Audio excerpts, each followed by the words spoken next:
Voicemail. Set up voicemail. To set up voicemail, from the home screen, swipe up from the bottom of the screen to access the apps tray. Scroll to and select the Visual Voicemail app. Select Next.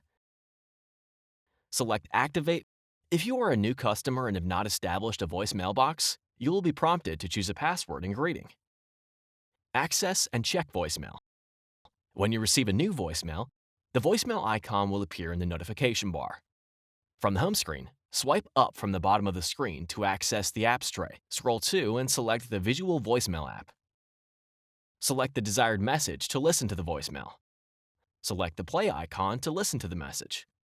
Select the pause icon to pause the message. To delete the message, select the delete icon. Select delete to confirm.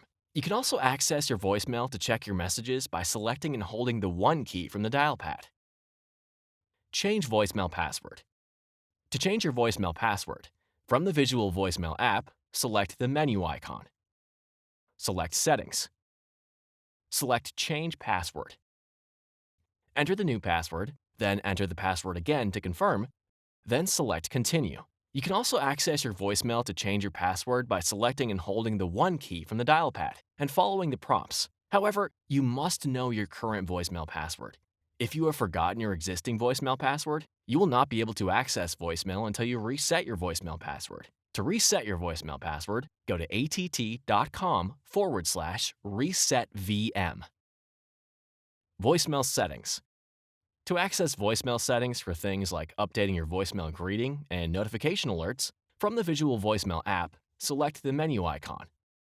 Select Settings. Edit the desired settings.